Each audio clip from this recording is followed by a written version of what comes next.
Chhattisgarh Maoist పార్టీలో పెను సంచలనం చోటు చేసుకుంది. మోస్ట్ వాంటెడ్ మావోయిస్టు నేత పాపారావు అలియాస్ చంద్రన్న ఇవాళ పోలీసులు ఎదుట లొంగిపోనున్నారు. బస్తర్ ఐజీ సురేందర్ రాజ్ సమక్షంలో ఆయన జనజీవన సర్వంతిలోకి రానున్నట్లు సమాచారం. పాపారావుతో పాటు మరికొందరు కీలక మావోయిస్టులు కూడా లొంగిపోయేందుకు సిద్ధమైనట్లు తెలుస్తోంది. దశాబ్ద కాలానికి పైగా అటవీ ప్రాంతంలో పార్టీ కార్యకలాపాల్లో కీలక పాత్ర పోషించిన చంద్రన్న చంద్రన్న లొంగుబాటు ఇటు మావోయిస్టు పార్టీకి కోలుకోలేని దెబ్బగా భావిస్తున్నారు. ప్రభుత్వం ప్రకటించిన పునరావాస పథకాలకు ఆకర్షితులై ఈ నిర్ణయం తీసుకున్నట్లు తెలుస్తోంది.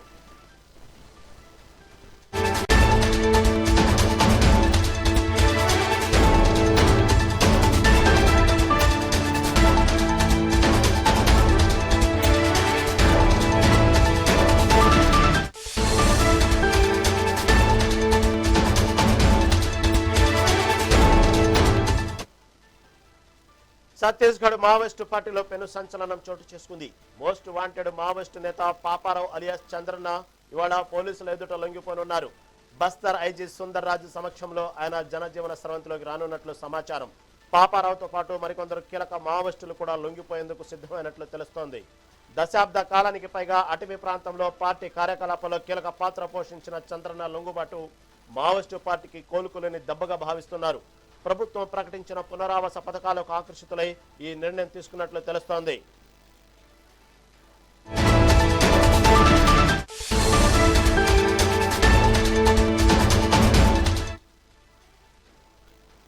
ఛత్తీస్గఢ్ మావోయిస్టు పార్టీలో పెను సంచలనం చోటు చేసుకుంది. మోస్ట్ వాంటెడ్ మావోయిస్టు నేత పాపారావు అలియాస్ చంద్రన్న ఇవాళ పోలీసులు ఎదుట లొంగిపోనున్నారు. దీని గురించి మరింత సమాచారం మా ప్రతినిధి నరేష్ అందిస్తారు. నరేష్, ఎట్టకేలకు అమిత్ షా చేపట్టినటువంటి ఆపరేషన్ కగార్లో భాగంగా ఇప్పటికే అనేక మంది మావోయిస్టు పార్టీకి సంబంధించినటువంటి నాయకులు అనేక మంది లొంగిపోవడం జరిగింది. అదేవిధంగా ఎన్కౌంటర్లో చనిపోవడం జరిగింది. కాకపోతే most wanted Paparao alias Chandranna ఈరోజు పోలీసులు ఎదుట లొంగిపోయినట్లు వార్తలు వస్తున్నాయి. దీని గురించి మరింత అప్డేట్ ఏంటి? ఇటు ఛత్తీస్గఢ్ లోని బస్తర్ అడవుల్లో పెను సంచలనం చోటు చేసుకోబోతుందని చెప్పేసి చెప్పుకోవచ్చు. ఇటు కేంద్ర ప్రభుత్వం ప్రతిష్టాత్మకంగా చేపట్టినటువంటి ఏదైతే ఆపరేషన్ ఖగార్ గడువు ముగుస్తున్నటువంటి ఈ నేపథ్యంలో ఇటు మావోయిస్టు పార్టీకి గట్టి ఎదురుదెబ్బ తగిలింది. దశాబ్దాలుగా దండకారాన్ని గడగడరానిటువంటి మోస్ట్ వాంటెడ్ మావోయిస్టు నేత పశ్చిమ Bastar division incharge Paparao alias Sunnam Chandraiah లొంగుబాటుకు సిద్ధమయ్యారని చెప్పవచ్చు. దీనికి సంబంధించిన చర్చలు కూడా కొనసాగుతున్నాయి. అయితే బస్తర్ గడ్డపై మావోయిస్టు నెట్వర్క్ ఇది కోలుకోలి దెబ్బ అని కూడా చెప్పుకోవచ్చు. దాదాపు 20 మంది నుంచి 30 మంది దళ సభ్యులతో కలిసి పాపారావు జగదల్పూర్ కు చేరుకున్నట్లుగా విశ్వసనీయ సమాచారం అందుతుంది. దీనికి సంబంధించినటువంటి పాపారావు ఇప్పటికే ఒక స్థానికంగా ఉన్నటువంటి జర్నలిస్టు ద్వారా అధికారులతో చర్చలోకి వెళ్లారు. దానికి సంబంధించి చర్చలు కూడా పూర్తయినట్టు తెలుస్తుంది. నేడు దానికి చర్చలు పూర్తయినటువంటి నేపథ్యంలో ఇటు ఐజీ బస్తర్ ఐజీ సుందర్ రాజు ఎదుట వెళ్ళిపోయేందుకు కూడా పూర్తి స్థాయిలో కూడా ఏర్పాటు కూడా చేసుకున్నట్టుగా తెలుస్తుంది. అయితే ఆయన వెంట ఎవరైతే లొంగిపోనున్నారో వారికి ఏసీఎం మనీషా కుర్రంతో పాటు మంగేష్ పర్చాపి, డివిసీఎం విజయ్ హేమ్లా వంటి కీలక నేతలు కూడా ఉన్నట్లుగా తెలుస్తోంది. పాపారావుపై ప్రస్తుతం 20 లక్షల రూపాయల రివార్డు కూడా ప్రకటించింది. అయితే హిడ్మా బర్సిదేవా తర్వాత గేరిల్ల యుద్ధ తంత్రాల్లో పాపారావు అత్యంత ప్రమాదకరమైనటువంటి వ్యక్తిగా గుర్తించుకున్నారు. భద్రతా దళాలపై జరిగినటువంటి ఎన్నో మెరుపు దాడులకు సంబంధించి ఈయన ప్రధాన సూత్రధారిగా చెప్తున్నారు. అయితే మొత్తంగా దీనికి సంబంధించినటువంటి లొంగుబాటుకు సంబంధించి ఛత్తీస్గఢ్ ముఖ్యమంత్రి విష్ణుదేవ్ సాయి కూడా దీనికి స్పందించారు. దీనికి సంబంధించిన ఒక ప్రకటన కూడా విడుదల చేశారు.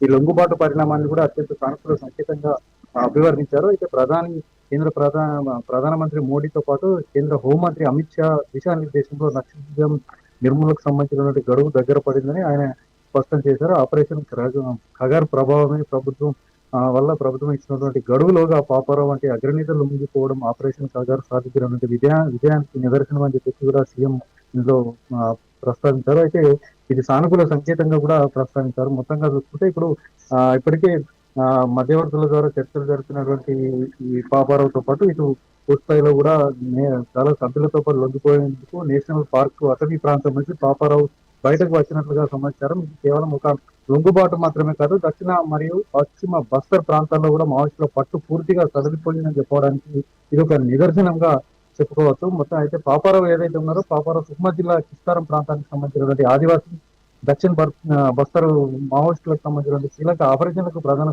సూత్రధారిగా వ్యవహరించారు. అయితే ఇతనికి లొంగిపోవడానికి ముఖ్య అనుచరుడు చనిపోయినటువంటి రావుల శ్రీనివాస్ అలియాస్ రామన్నకు కుడిబుద్ధిగా వ్యవహరించారు. అయితే లొంగుబాటుకు ప్రధానంగా ఇటీవల ఎన్కౌంటర్ లో పాపారావు ప్రధాన సహచరుడు దిలీప్ బిడ్డ, అతని భార్య ఉర్మిళ మృతి చెందడం, అలాగే వరుస ఎదురు దెబ్బలతోటి వారి దళం బలహీనం పడటంతో లొంగుబాటుకు కారణమని పోలీసులు అంచనా వేస్తున్నటువంటి పరిస్థితి అయితే మొత్తంగా పాపారావు లొంగుబాటుతోటి బస్తర్లో మావోయిస్టుల సాయుధ నాయకత్వం దాదాపు అంతరించిపోనుందని చెప్పేసి భద్రతా దళాలు చెప్తున్నటువంటి పరిస్థితి కనిపిస్తోంది. Right, thank you for update.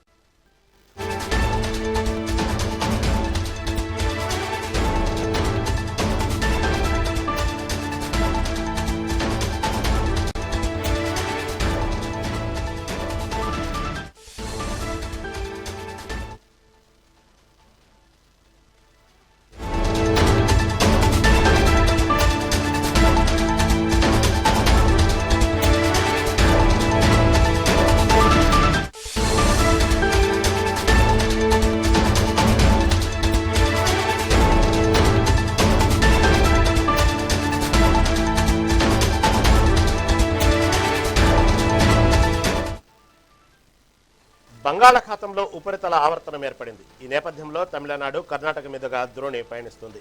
దీంతో ఏపీలో మరో 5 రోజుల పాటు వర్షాలు కురవనున్నాయి. పలు చోట్ల ఉరుములు, మెరుపులతో కూడిన వర్షాలు పడతాయని వాతావరణ శాఖ తెలిపింది. తీరం వెంబడి 30 నుంచి 40 కిలోమీటర్ల వేగంతో ఈదురుగాలులు వీస్తాయని పేర్కొంది. ఇంకా లోతట్టు ప్రాంతాల వారు అప్రమత్తంగా ఉండాలని హెచ్చరించింది.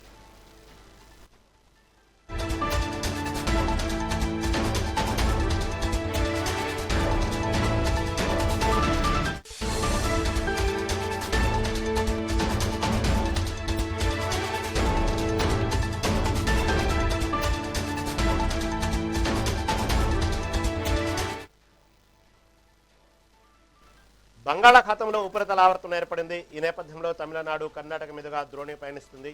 దీంతో ఏపీలో మరో 5 రోజుల పాటు వర్షాలు కురవనున్నాయి. పలు చోట్ల ఉరుములు, మెరుపులతో కూడిన వర్షాలు పడతాయని వాతావరణ శాఖ తెలిపింది. తీరం వెంబడి 30 నుంచి 40 కిలోమీటర్ల వేగంతో ఈదురుగాలులు వీస్తాయని పేర్కొంది. ఇక లోతట్టు ప్రాంతాల వారు అప్రమత్తంగా ఉండాలని హెచ్చరించింది.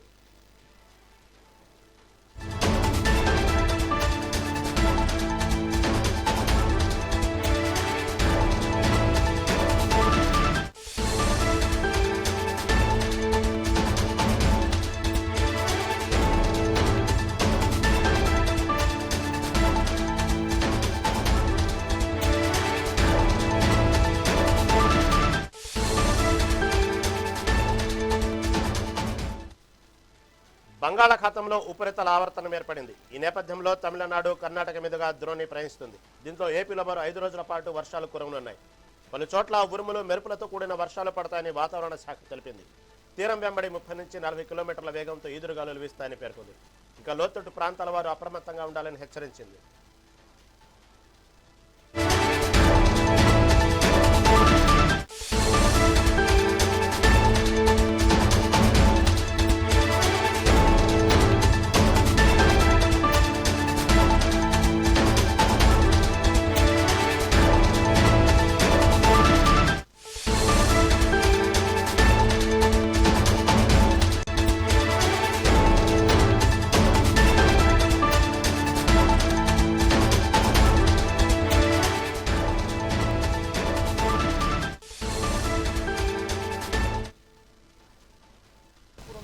కొమరం భీం ఆసిఫాబాద్ జిల్లాలో అంగన్వాడీ టీచర్లు, హెల్పర్లు ధర్నాకు దిగారు. ఐసీడీఎస్కు సరిపడ నిధులు కేటాయించాలని డిమాండ్ చేశారు. తమకు కనీస వేతనం కింద 18,000కు పెంచాలన్నారు. అలాగే ఎన్ఈపీ 2020 చట్టాన్ని వ్యతిరేకిస్తూ అసెంబ్లీలో తీర్మానించాలని కోరారు. 2026 విద్యా విధానాన్ని సవరించాలని విజ్ఞప్తి చేశారు. ప్రీ ప్రైమరీ విద్యను అంగన్వాడీ కేంద్రాల్లోనే నిర్వహించాలన్నారు. తక్షణమే ఒక పూట బడి విధానం అమలు చేయాలని తెలిపారు.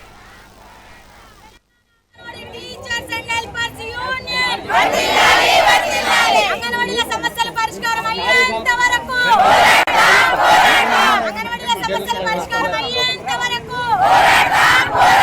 జిందాబాద్ జిందాబాద్ జిందాబాద్ జిందాబాద్ బడ్జెట్ లో కేటాయించేంత వరకు మేనిఫెస్టోలో ఇచ్చిన 18,000 హామీని వెంటనే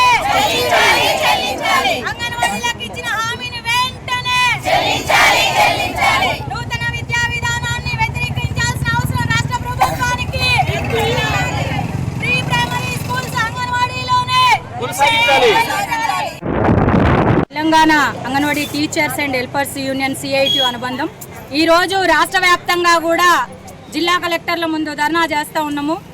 ఏదైతే కాంగ్రెస్ ప్రభుత్వం అధికారంలో రాకముందు ఎన్నికల మేనిఫెస్టోలో 18,000 వేతనం ఇస్తా అని చెప్పేసి హామీ ఇచ్చింది.